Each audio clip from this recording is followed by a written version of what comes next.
Everyone, my name is Tamar Ilana, and I'm here with Fab Collab's Curtain Call series. So Curtain Call is a live interview series on Instagram every week, and it's either Thursdays or Fridays at 12 or 2, just depending on artists' availability. And every week we talk to a different, oh, hi Fred, hi guys. Every week we talk to a different woman in the arts. They can be on stage, off stage, behind the scenes, an organizer, a painter, a singer, a musician, you name it. And we've been going for almost 2 years, and it's myself, Tamar Ilana, and my co-host, Leah Granger, that we do these interview series. So today, today we're talking with, I think I say this every week, one of my favorite artists, but they're all my favorites. And this week we're talking to a very old friend of mine as well, Cotee Harper. She is a dancer, a ballet dancer, an Indigenous fancy shawl and jingle dress dancer, and just an incredibly powerful and beautiful, graceful, knowledgeable human being in this world. So hey Cotee, I see you've joined. And she's also going to be in our show this Sunday at Fort York, just saying. Fab Collab has a big show. And let me just invite her to join. There we go. Sunday, our Women in Song series. It's our 7th show, Women in Song. We started in August 2020 in the middle of the pandemic, because why not?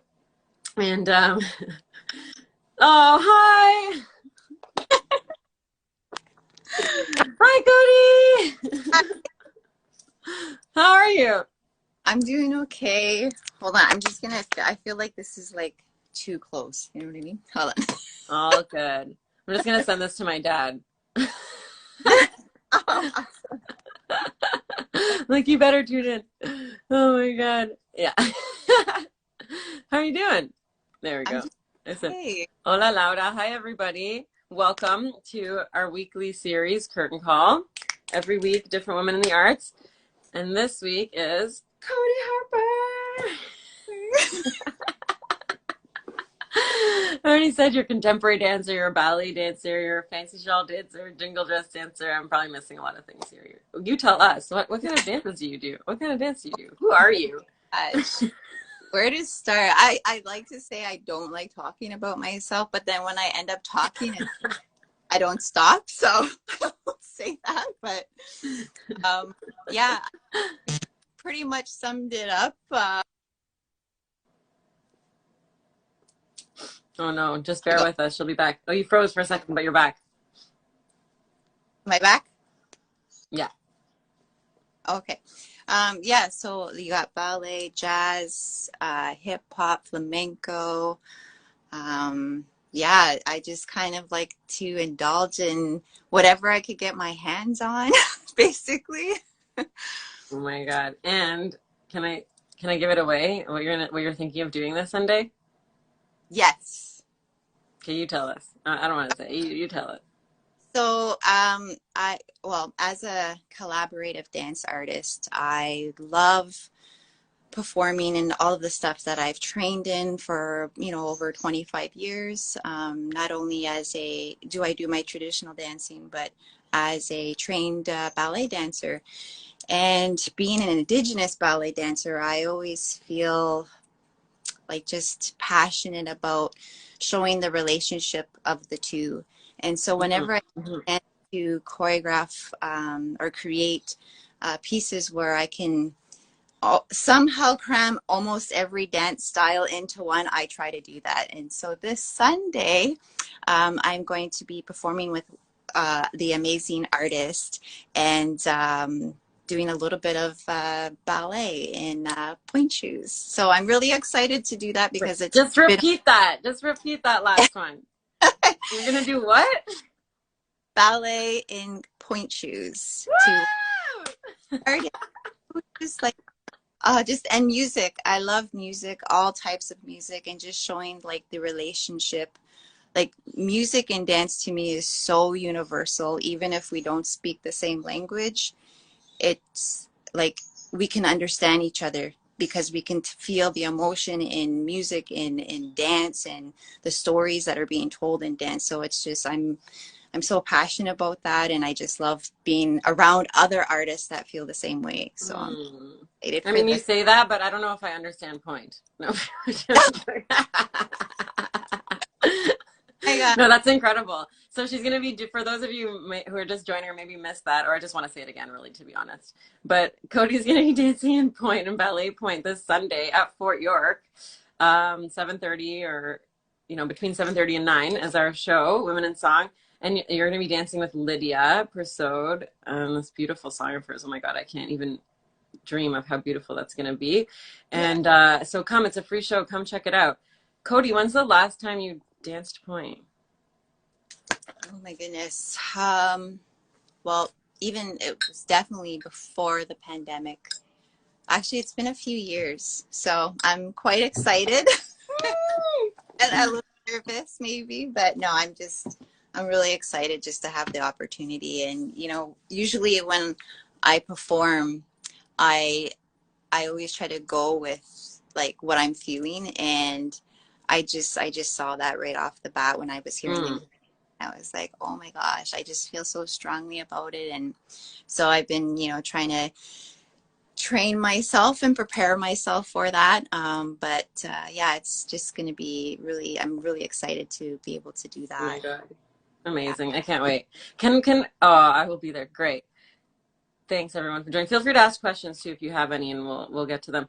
But there's something I interviewed you once with Luminato like a year ago or something like that for something else. And there's something that kind of always stuck in my mind that like, I was gonna get there eventually, but I think we're here already because we're talking about ballet. But it's something you said about like when you were a kid and people kind of gave your dad a hard time for doing ballet. Do you remember, what I'm talking about? And your dad was like, yeah, how can I ask this to him properly?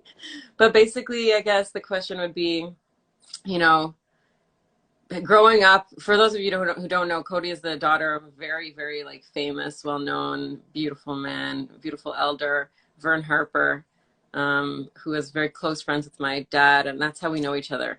And you know, growing up in such an indigenous home and culture and family, I guess my question would be like, what brought you to ballet, and did people kind of help you get there, judge you for it? Like, what was your experience in the indigenous community, I guess, wanting to do ballet?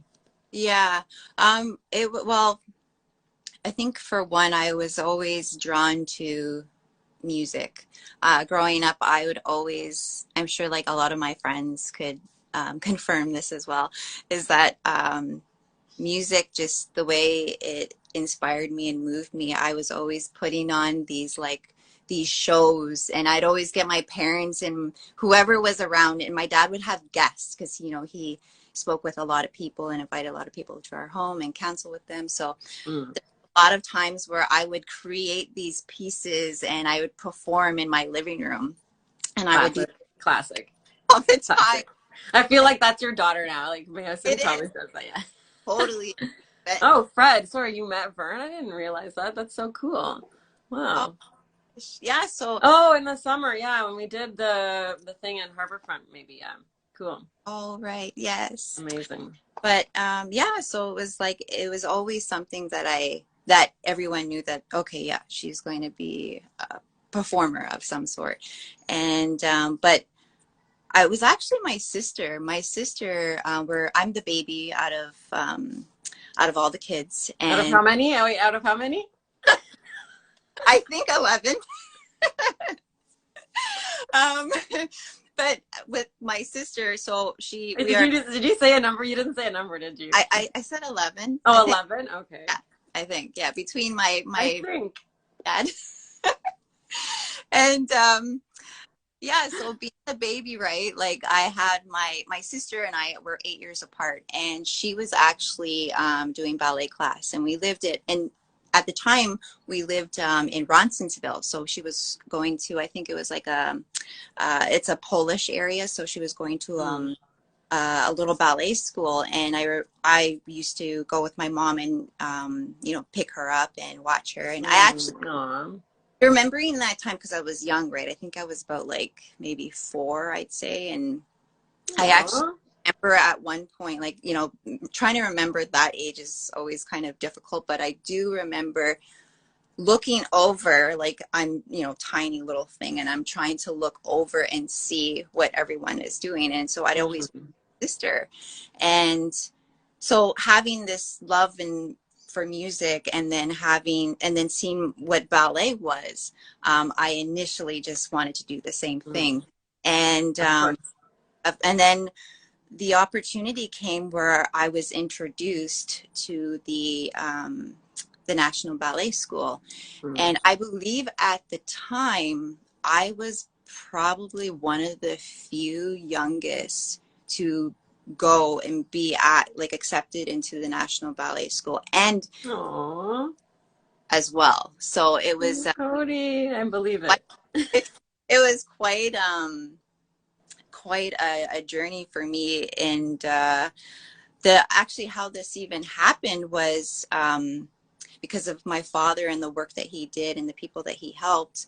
A dear friend of ours was, you know, just so grateful to have had a relationship with my dad, and had Mm-hmm. sit with him and speak with him. He was like, "Is there anything I can do? Like, you know, I'm Wow.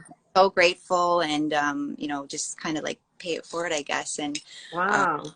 he said, "Well, my daughter, she wants to be a ballerina," and he's like, I work, I have relationships with the National Ballet School, and he's a dancer, a choreographer, teacher. And so he was just like, let me help you. And so he helped guide us into Got it. this new world of, Wow.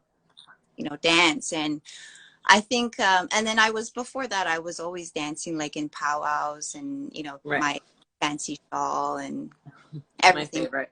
It was just, it was just kind of, you know, go hand in hand. And Mm-hmm. being at the National Ballet School at the time was, you know, very, because that was like my first Mm-hmm. academy. But I wouldn't say because I was there for not as long as where the school where I say helped shape me Mm-hmm. and kind of like evolved me was the late Anna McCowan's interplace Mm. dance. And again, there, I was our family friend had introduced me to her, and he was just basically telling her like there's this indigenous ballerina, and she wants to be, you know, she wants to fulfill her dream and become everything, and you know, could you meet her? And basically, Mm-hmm. to make a long story short, I was awarded a full scholarship. Was like amazing, because let me tell you, like at that time, paying for like ballet school and training and all that, like we were still in debt up Mm-hmm. until even at the school for like years after. And Wow.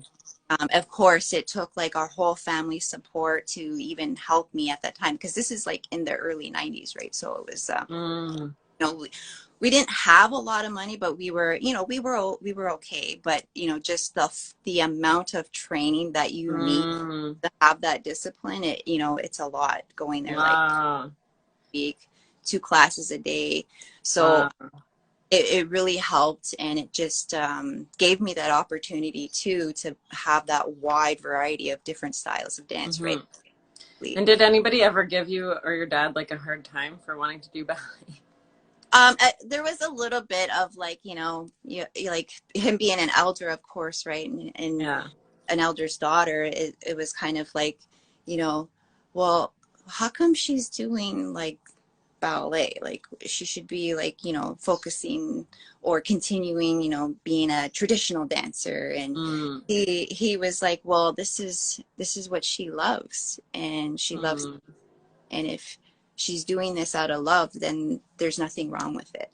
All And right. so he basically like kind of just inspired a whole new way of thinking about how we share, or how we um, pursue what we love and what we're passionate about, and especially Mm. dance, because dance is like so important, especially in our culture. Mm. Like we tell our Mm. stories we keep things alive. And so now, like this day and age, like there's so many ways to introduce like our traditional stories, and our dance styles are evolving too, which are is Mm-hmm. great, because now for me, because I love dance and I love not just one specific style. I love all dances. That's why I like calling myself a collaborative artist, because I really love collaborating with everyone, because I Perfect. love that relationship and how universal it is. So yeah. Yeah. Cool. Thank you, Cody, for telling us that Yeah. that how you got into it. And I want to talk a little bit about this Sunday, and like you're not only are you doing ballet, but you're kind of leading at the end of the show. So this Sunday we're doing a big show at Fort York called Women in Song. There's multiple singers, multiple dancers. Cody, of course, is one of them. And at the end of the show, the only way I know how to kind of describe it is that we're kind of doing like a mini powwow, as in my mind. That's how it is in my mind, right, Cody? We're having like a big drum with Nimki, and your husband Theo is going to be singing. Yeah. 4 singers around a big drum, 4 indigenous dancers, also 4 maracatu drums, Afro-Brazilian. Alini's here. Hi, Alini. Led by Ana Maria, and we can get into the why the number 4.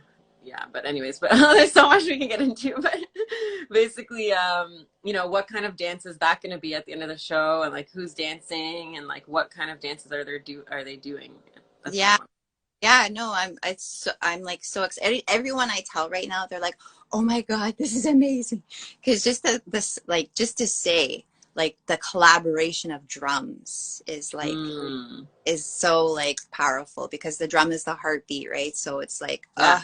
showing the heartbeat from all different directions and All right, coming let's to, repeat that. The drum is the heartbeat yeah, of what?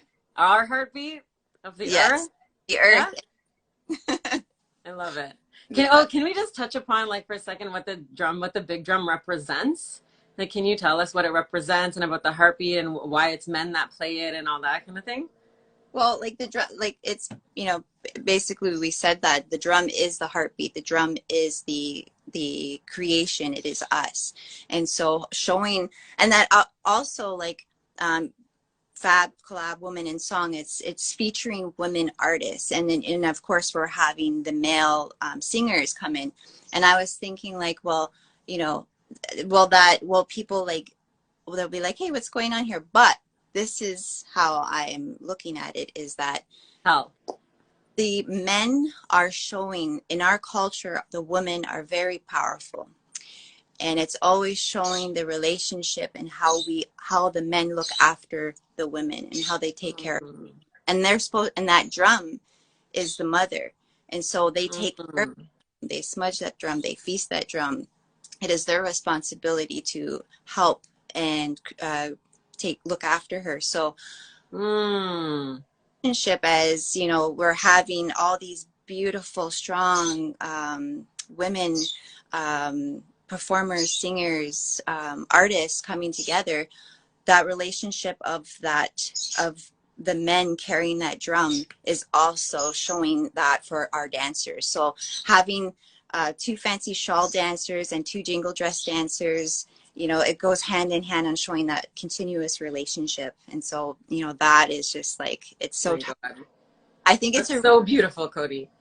I think it's a really great time to do that too, because, with all the stuff that's been happening, even like just prior before the pandemic and now, I think we need like a lot of that healing and Mm, a lot of that awareness too, because not only is just, this going to be like mm-hmm. for Indigenous people, but it's for all people from every. Ole. So I think Yeah. it's important. And the drum's going to be down on the grass in the audience, so it's accessible. It's there, it's there for all of us. Is Yeah. kind of our understanding. That's so beautiful. Thank you for saying that and thinking about that. It's something we think about actually like a lot in Fab Club, like the role, because we focus so much on women and like what is the role of man within that, of men, because it's so easy to fall into the trap of like, oh, you're a man, you're not invited. But then that's just the same thing. It's just discriminating against men. Like it just doesn't, we don't want to Right. go there. So it's like, of course, men are present in our lives and like are there to contribute, support, help, collaborate. Like, that's the whole point, right? I think. So yeah, we can feature and focus on you know, elevating women, because I think we need that right now in the world. But also, like you're saying, the men are there, are of course part of it. And so beautiful how you said it. I'm gonna re-listen to that after. That's so good. Thank you. And yeah, so come out, come check that out, come dance, you know, come be part of it. It's going to be the mix of drums, Afro-Brazilian, and the big drum, mix of singers, mix of dancers. The musicians are going to pour off the stage, and I can't wait. We're closing down the whole festival. It's Small World Music Festival, actually, at Fort York. It starts tonight, so go check it out. It's free all weekend, Friday, Saturday, Sunday. And we're closing it Sunday night, 7:30 to 9. Yeah! And I have to also say Cotee is on the Fab Club board and is our, you know, advisor on life, basically. Our cultural advisor. But where? It's at Fort York, so Garrison Common, like Bathurst and the highway. Bathurst and York. Fort York? Yeah. Is the street called Fort York? I think it's Bathurst and Fort York. Anyway, the bottom of Bathurst, you know, where the original Toronto, original Toronto-ish, you know, started. York. It was called York. And, you know, that's the old fort is there. And so, you know, we're going to take that over. Yeah, of course. Yeah, come check it out. And we'll post about it. Zoe's hosting, an incredible Indigenous spoken word artist. She's hosting. There's 3 like ridiculously amazing singers, Joanna Majoko and Lydia Persaud and Tara Kanangara. There's 3 dancers, one on each of their sets. So there's Cotee, of course, and there's Chantel Mostacho, and there's also Raul Wilkie dancing. And then there's 3 more dancers that come on Jingle and Fancy Shell at the end with the drummers. Oh my God, it's going to be a crazy party. Just come. I can't even describe it. I love how like the dance and like musician community is like, we kind of are all familiar. Eventually we all are. And 2 of the dancers I've worked with recently, So cool. the Toronto Dance Theater. So it's nice to have like this continuous flow. Yeah, that's so cool. Yeah, Leah said you guys were all in a show. I was like, wow, that's so cool.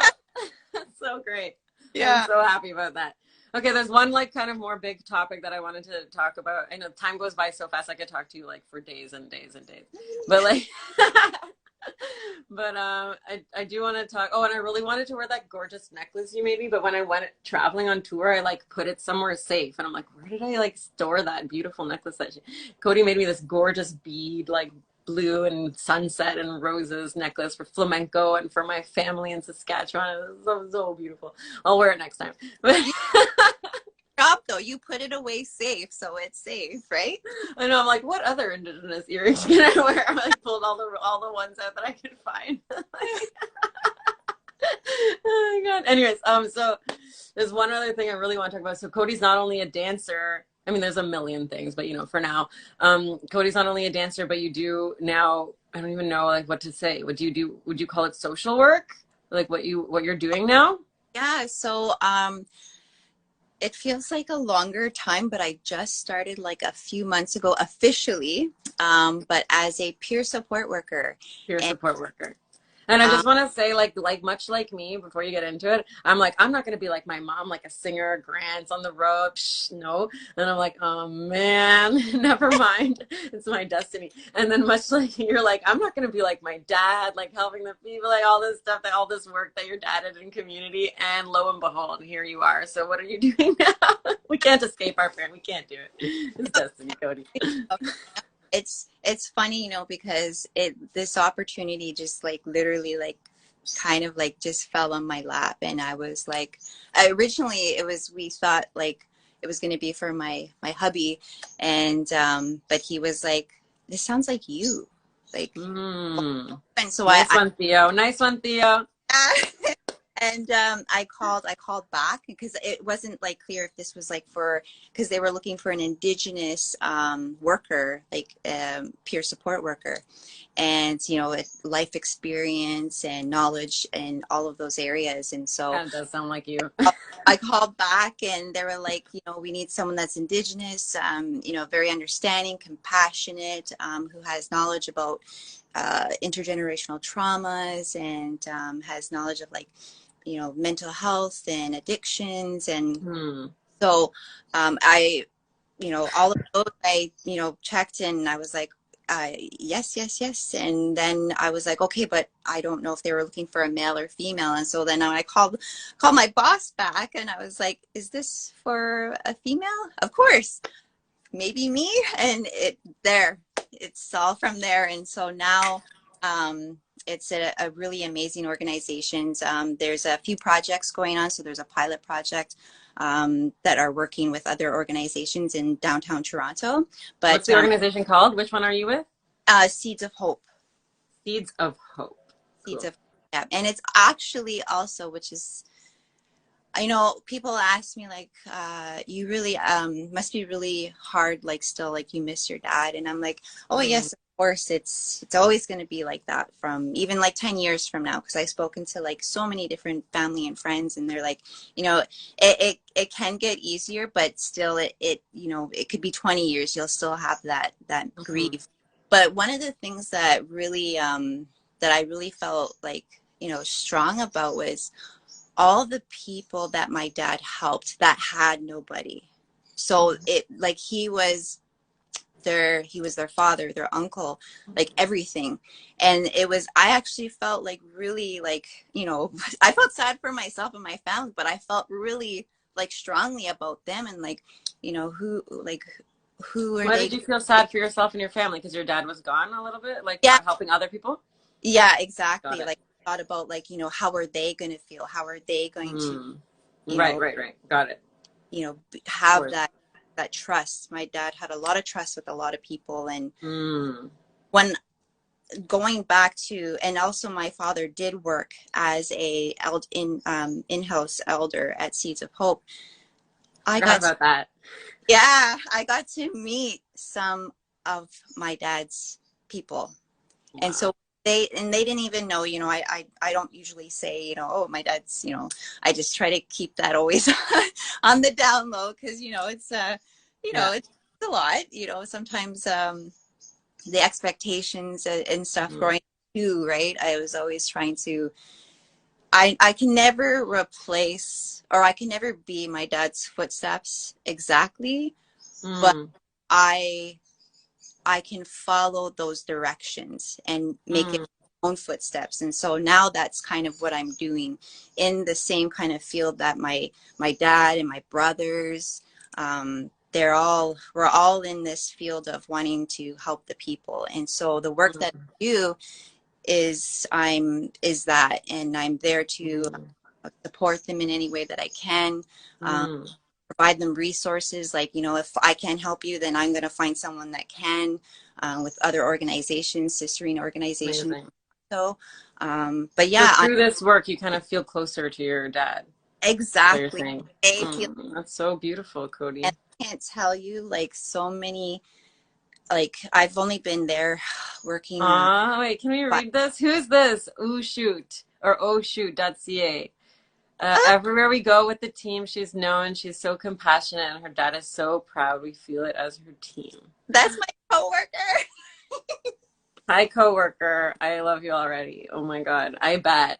Could I really just want to, sorry to interrupt just 1 second. I really just want people to understand like what your daily thing, like what do you do like on the daily basis? Like you like, what is, you go to work, but what do you actually do?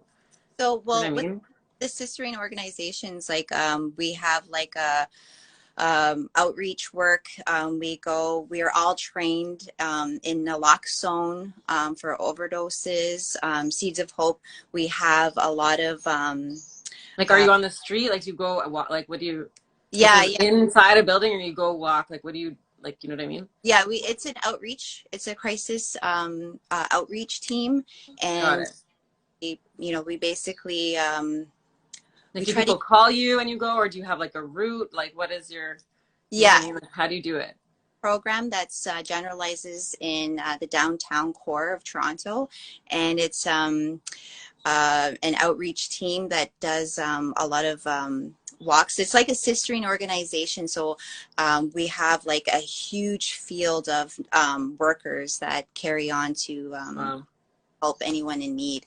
And Seeds of Hope is where I get a lot of building relationships with a lot of Mm-hmm. the people there that use, because Seeds of Hope is actually, it's a daily food bank. So daily food bank. Oh, Yeah, and I we love also it. as well. It's a nonprofit organization, and yeah, it's open every day. Well, from Tuesday to Saturdays. Sorry, Tuesday to Fridays right now. But the Seeds of Hope is evolving, so there's going to be a lot of programs that are going to be introduced. But it's a great organization because it's basically, Wow. there's a lot of different places and shelters where there's like this barrier, and where if you're asking for help, then almost becomes like a, I don't want to say an investigation, but like it becomes a little bit difficult for people, because when you're asking for help, right, that's alone is a lot. It takes a lot of courage, Mm. a lot of strength. So Seeds of Hope is anyone who comes there, you ask for help, you're given help.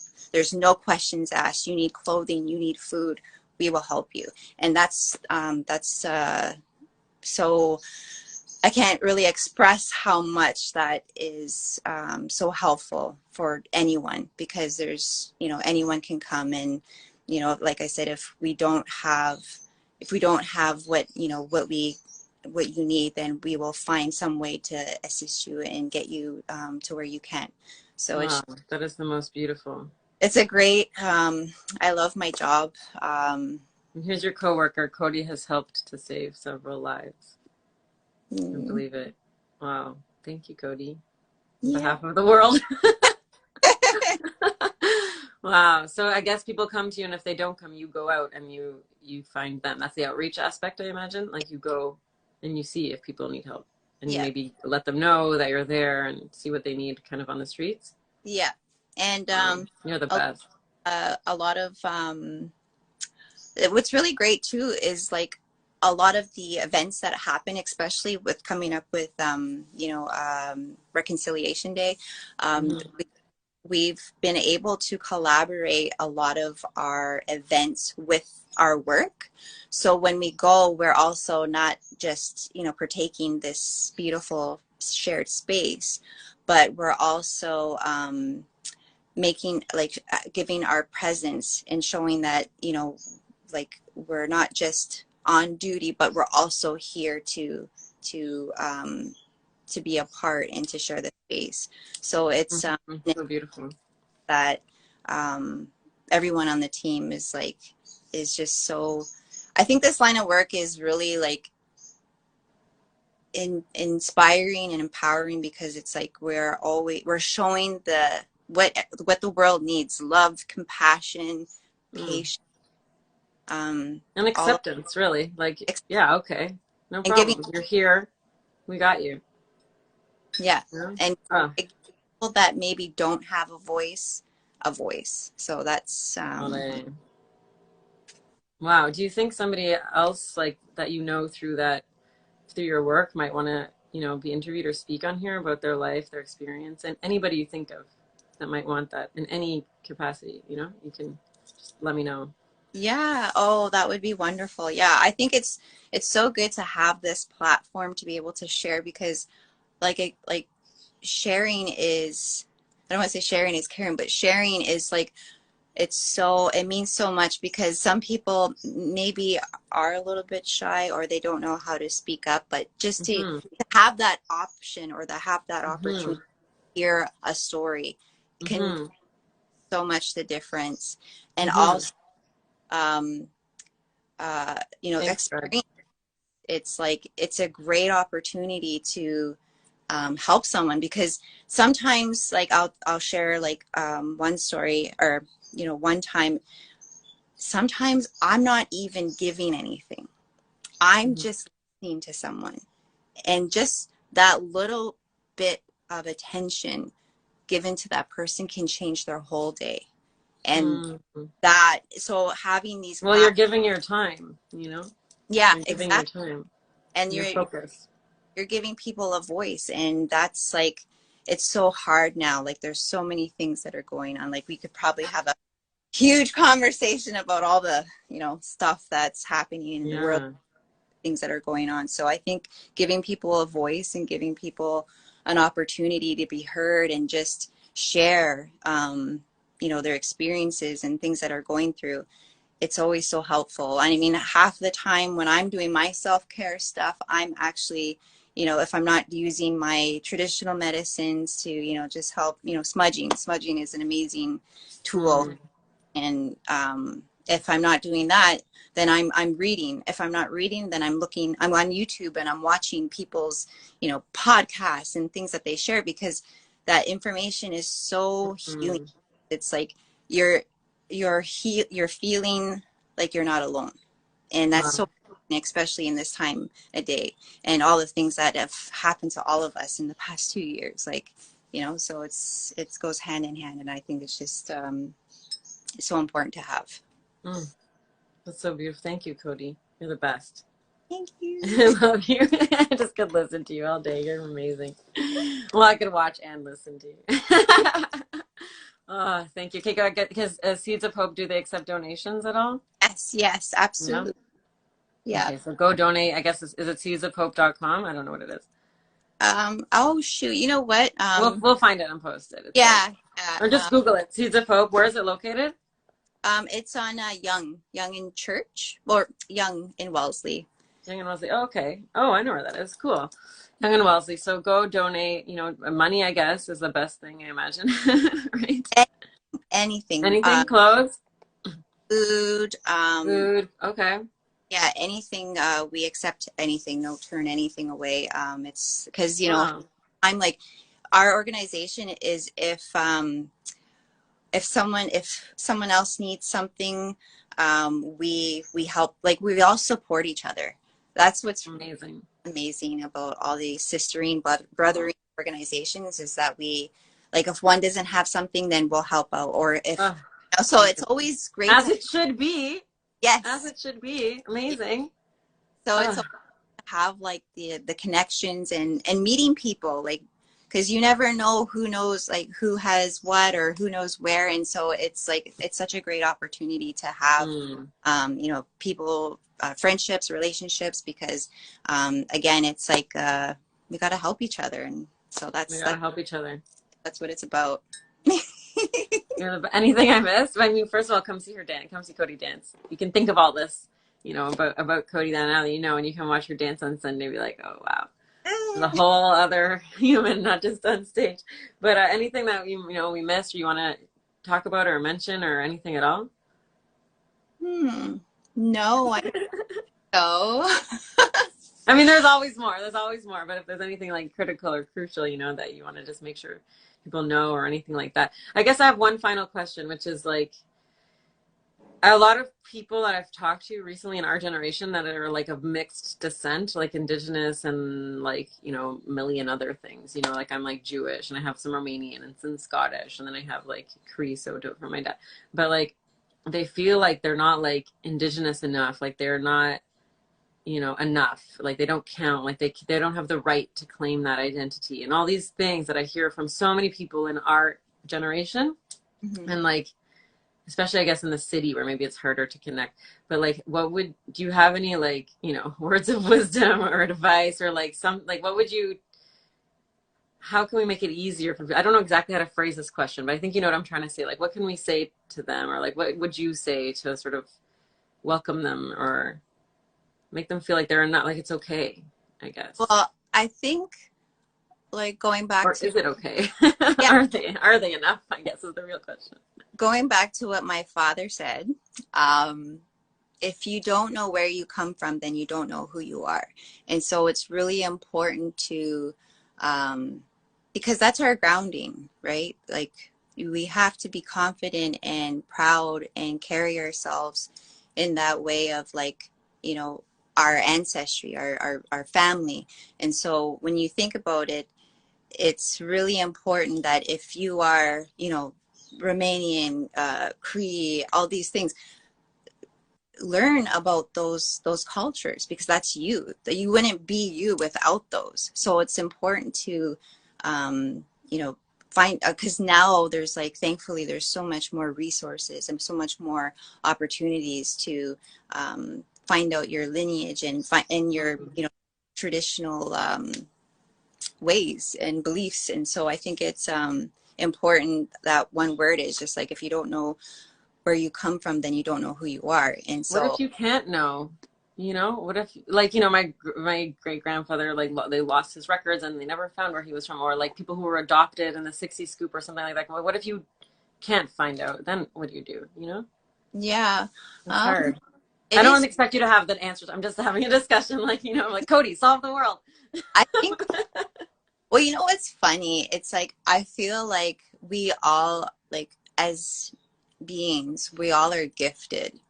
And I think intuitively, like, we gravitate towards things that really, um, like, feel like it hits home or it touches Mm, your heart.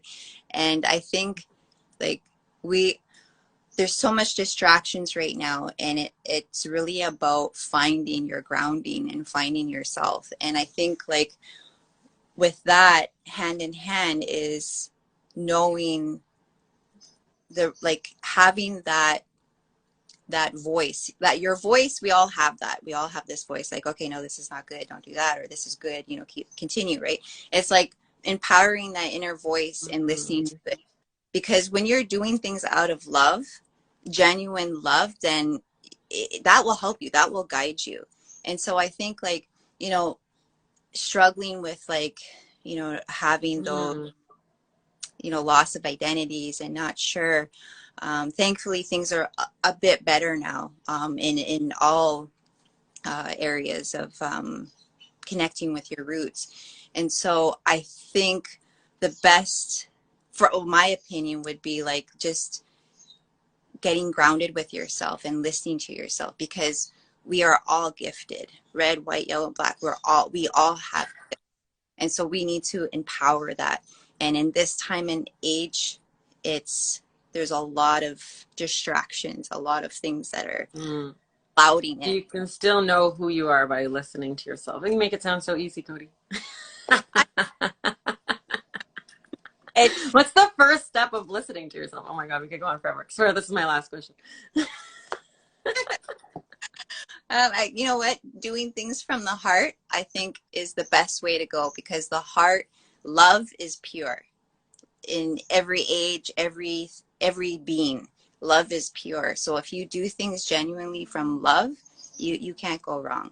And respect, everything comes in there. All the teachings, love, respect, wisdom, humility, humble, like all that stuff is in there. So I Mm, just follow, you know, your heart. It's, mm. you can't go wrong with that. And then everything else falls into place, and the universe listens, I tell you. You know, going on some of my my shifts, like, you wouldn't believe some of the stuff that I'm like, this is so trippy. Because it's like the universe kind of just comes, plays in, and it's like, how could this even be possible? And so it really, Mm, it doesn't matter, like, you know what your belief is, but like, reality is, like, did this happen because something was listening to me or something was hearing me? Like, it's about that whole energy. Our energies are so important to protect and take care of. Energy is, mm, we all have it, you know, where like some days, like, you know, you're not feeling so great, and you know, your energy's down, and you, mhm, what do you do in those times? You look mm, to brighten your energy, to feel, feed your mm, up.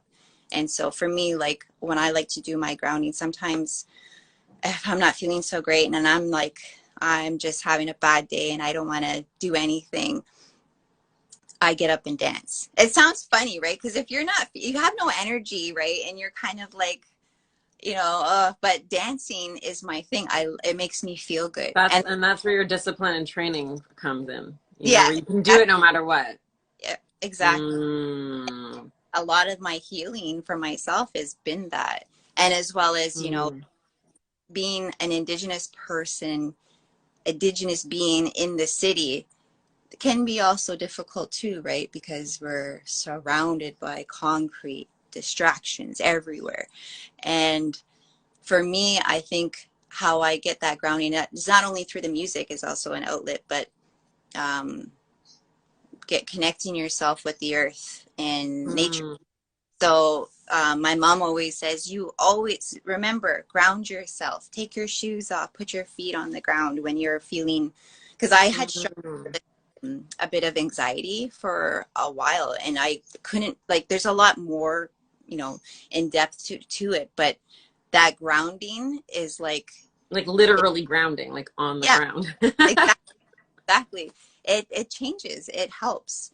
And Mm, the same with like our hair. Like I did a project with Toronto Arts, and it was called Poems for Your Path. And one of the, it's still there on display. It's at Danforth, in close to Victoria Park in Danforth, and it's a park. And the it's kind of like a picture on oh my gosh, I not even can't even explain what it is. It's like a mat, and it's on the park fence, and it's they're actually all over Toronto libraries, and mine specifically was about my hair and why I have it, you know, so long. And the hair is to keep us grounded and connected always to the earth. So where they have my display it's of, like reaching for the earth. yeah, exactly. And it's like it's right by the trees in the park, and Mm, still up there, but it's a really great reminder, because it's like, you know, we, no matter, we don't have to be Indigenous, like it's for everyone. Grounding is so important, mm, in a time of like stress or grief or anything, mhm, obstacle. mhm. Well, we're all from the earth. Yeah, that Exactly. makes sense. Oh, that's so beautiful, Cody. Thank you for that. I'm gonna go stand on the grass right now. All right, guys, come see Cody this Sunday, 7:30, Fort York, dancing on point. Oh my God, Yeah. and many other things as part of Fab Club's Women in Song at Small World Music Festival. And go follow Cody and all the amazing things she does. And, you know, she does a lot of other collaborations and work with a lot of incredible artists in the city and outside of the city. So go follow her and Girl. what? And around the world. Yeah. Gonna up tomorrow, I think at Brickworks. So yeah, Oh, I try to do like craft as well. Like, well, you know, I bead, but also, yeah, I'm trying to like get a little bit of everything. So you're the yeah. best. Trying, you mean you're doing it. Yeah. Oh, I love you, Cody. I can't wait to see you on Sunday. Yes, me And too. I'm so excited. you're just the best. Thank you for coming and speaking about all these things that might be difficult or, you know, I don't know, your whole life. Like, thank you. Really, thank you. It's so hard to talk about myself, because it's like, how do you sum things up and not like, you know. I hear you. No, you're the best. Aw, thank you. Great interview, kids. Love, love, love. Thank you. Oh, hi, that's my mom. I know. Hi, Mom. And on top of that, on top of that, you know, being an artist, being, you know, an outreach worker, I'm a mom of four. And no, well, Yeah, we wait. didn't even talk about that. That's just Oh, nuts. You're but yeah, crazy. so all that. I'm a woman of many hats, I guess. Yeah, that's right. You're the best. And a cat. Dancer, care worker, mother of four, friend. Oh my God, wife. Like you're a million things. Mom now. Daughter. I'm in my room. So my room is sometimes my office, bedroom slash office slash Zoom. Me too. Zoom room? Because right now we just saved these two like small canaries. I think they're I canaries. can hear them. You can, oh my God. Yeah, I came back here hoping that they wouldn't like interrupt, but yeah, Yeah, it's beautiful. saved these two birds that literally, like, my Theo was calling. He heard some birds outside, and I'm like, oh my gosh, they're vibrant, they're bright. Those are like those are birds that are not supposed to be out in the trees here in Toronto. And so he whistled, and he got them to come to the balcony, and then we got them, and we're now bird owners. Yeah. That's totally wild. That's some magic right there. Oh Yeah. my goodness. Send me a picture, a video of them. Oh my goodness. Oh, I'm sure you'll see. Like, I'll start I'll making see. I TikToks love and it. I things like love that. it. Are you doing fancy or jingle this Sunday? I am going to do fancy, which I'm very excited, because you know what? There's so much talk about um, the old and the new. And I really just love having fancy shawl. Like, I don't think there's really a time to only have one particular style. Like, you're telling your story, and through, and how are you going to do that if you have to monitorize like different things, like, oh, you're not supposed to do this way or that way. And it's like, where it's a contemporary, we're living in a contemporary time. So fancy shawl for me is just that way to really express and be loud and show different through our dance. And I I'm think going to share a video of fancy shawl right after this conversation of so you. it's like, So everybody knows what we're talking about. I'm always intrigued by just the relationship of all the dances and how we tell the story. So it's but you know what, to even say that sentence, you have to have so much knowledge. Like, you have to know what fancy is and what is allowed and what isn't allowed. So you have to be rooted in that tradition first, and then you can explore. That's how, like, my mom kind of like explains it, and that's how I see it as well. Like, you're still honoring and keeping tradition of that dance, but can also evolve too. But you're always like, you know, it wouldn't be here unless it came from that time, right? So it's like you're honoring, but also putting your own story and contemporary flair in it. And there's absolutely, go back to, there's nothing wrong when you do things out of love. And I love it. I think I should put that on a shirt or something. I really think you should sell some merch. Totally. Love you, Cotee. I love you. Oh my God. Thank you, everybody, for joining. And we'll see you on Sunday, 7:30, Fort York. Bring a coat. Bring a coat, because it could be cold in the evening. Bring a coat. Bring a blanket. Blanket, chairs, snacks. Yeah. There'll be food. You know, just come out. Come hang. It's going to be beautiful. Sunset. Love you, Cotee. You're the best. Have a beautiful rest of your day. Give everyone a kiss. Bye. Bye, guys. Bye.